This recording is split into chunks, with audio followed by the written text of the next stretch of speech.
conservative friends that she should reject what they considered the proper sphere for women. Among those friends, I understood, was Cadwallader Brown himself. Travis had scarcely more than introduced us, yet already I scented a romance behind the ordinarily prosaic conduct of a campaign press bureau.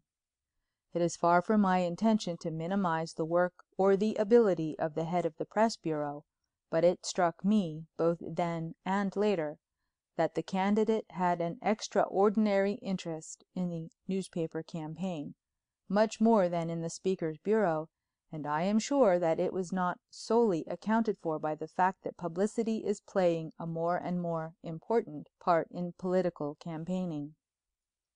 Nevertheless, such innovations as her card index system by election districts all over the state, showing the attitude of the various newspaper editors, of local political leaders, and changes of sentiment, were very full and valuable. Kennedy, who had a regular pigeon-hole mind for facts, was visibly impressed by this huge mechanical memory built up by Miss Ashton. Though he said nothing to me, I knew he had also observed the state of affairs between the reform candidate and the suffrage leader. It was at a moment when Travis had been called back to his office that Kennedy, who had been eyeing Miss Ashton with marked approval, leaned over and said in a low voice, "Miss Ashton, I think I can trust you. Do you want to do a great favor for Mr. Travis?" She did not betray even by a fleeting look on her face what the true state of her feelings was, although I fancied that the readiness of her assent had perhaps more meaning than she would have placed in a simple yes otherwise. "I suppose you know that an attempt is being made to blackmail Mr. Travis," added Kennedy quickly. "I know something about it," she replied in a tone which left it for granted that Travis had told her before even we were called in. I felt that, not unlikely, Travis's set determination to fight might be traceable to her advice, or, at least, to her opinion of him. "I suppose in a large force like this it is not impossible that your political enemies may have a spy or two," observed Kennedy, glancing about at the score or more of clerks busily engaged in getting out literature. "I have sometimes thought that myself," she agreed, "but of course I don't know. Still, I have to be pretty careful. Someone is always over here by my desk or looking over here. There isn't much secrecy in a big room like this. I never leave important stuff lying about where any of them could see it." "Yes," mused Kennedy. "What time does the office close?" "We shall finish tonight about 9, I think. Tomorrow it may be later." "Well, then, if I should call here tonight at, say, 9:30, could you be here? I need hardly say that your doing so may be of inestimable value to the campaign." "I shall be here," she promised, giving her hand with a peculiar straight-arm shake and looking him frankly in the face with those eyes which even the old guard in the legislature admitted were vote winners.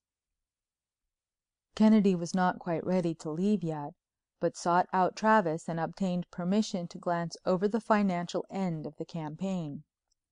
There were few large contributors to Travis's fund, but a host of small sums ranging from $10 and $25 down to dimes and nickels. Truly it showed the depth of the popular uprising. Kennedy also glanced hastily over the items of expense: rent, salaries, stenographer and office force, advertising, printing and stationery, postage, telephone, telegraph, automobile and traveling expenses, and miscellaneous matters. As Kennedy expressed it afterwards, as against the small driblets of money coming in, large sums were going out for expenses in lumps. Campaigning in these days costs money, even when done honestly. The miscellaneous account showed some large indefinite items, and after a hasty calculation Kennedy made out that, if all the obligations had to be met immediately, the committee would be in the hole for several $1,000. In short, I argued as we were leaving, this will either break Travis privately or put his fund in hopeless shape. Or does it mean that he foresees defeat and is taking this way to recoup himself under cover of being held up? Kennedy said nothing in response to my suspicions, though I could see that in his mind he was leaving no possible clue unnoted. It was only a few blocks to the studio of Harris Hanford, whom Kennedy was now bent on seeing. We found him in an old building on one of the side streets in the 30s which business had captured. His was a little place on the top floor, up 3 flights of stairs, and I noticed as we climbed up that the room next to his was vacant. Our interview with Hanford was short and unsatisfactory. He either was, or at least posed, as representing a third party in the affair, and absolutely refused to permit us to have even a glance at the photographs. "My dealings," he asserted airily, "must all be with Mr. Bennet or with Mr. Travis direct, not with emissaries. I don't make any secret about it. The prints were not here. They are safe and ready to be produced at the right time, either to be handed over for the money or to be published in the newspapers. We have found out all about them. We are satisfied, although the negatives have been destroyed. As for their having been stolen from Travis, you can put 2 and 2 together. They are out and copies have been made of them, good copies. If Mr. Travis wishes to repudiate them, let him start proceedings. I told Bennet all about that. Tomorrow is the last day, and I must have Bennet's answer then, without any interloper coming into it. If it is yes, well and good. If not, then they know what to expect. Goodbye." It was still early in the forenoon, and Kennedy's next move was to go out on Long Island to examine the library at Travis's, from which the pictures were said to have been stolen. At the laboratory, Kennedy and I loaded ourselves with a large, oblong black case containing a camera and a tripod.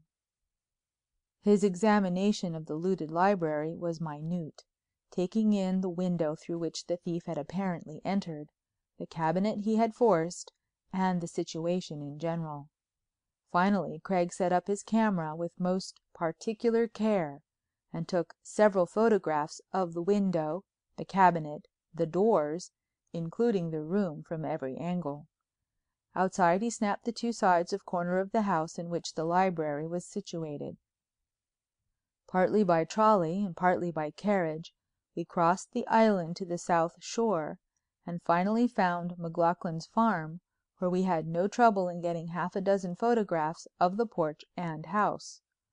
Altogether the proceedings seemed tame to me, yet I knew from previous experience that Kennedy had a deep-laid purpose. We parted in the city to meet just before it was time to visit Miss Ashton. Kennedy had evidently employed the interval in developing his plates, for he now had 10 or a dozen prints, all of exactly the same size, mounted on stiff cardboard in a space with scales and figures on all 4 sides. He saw me puzzling over them. "These are metric photographs such as Bertillon of Paris takes," he explained. "By means of the scales and tables and other methods that have been worked out, we can determine from those pictures distances and many other things almost as well as if we were on the spot itself. Bertillon has cleared up many crimes with this help, such as the mystery of the shooting in the Hotel Quai d'Orsay and other cases. The metric photograph, I believe, will rank in time with the portrait parlé, fingerprints, and the rest. For instance, in order to solve the riddle of a crime, the detective's first task is to study the scene topographically. Plans and elevations of a room or a house are made. The position of each object is painstakingly noted. In addition, the all-seeing eye of the camera is called into requisition.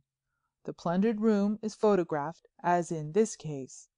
I might have done it by placing a foot rule on a table and taking that in the picture.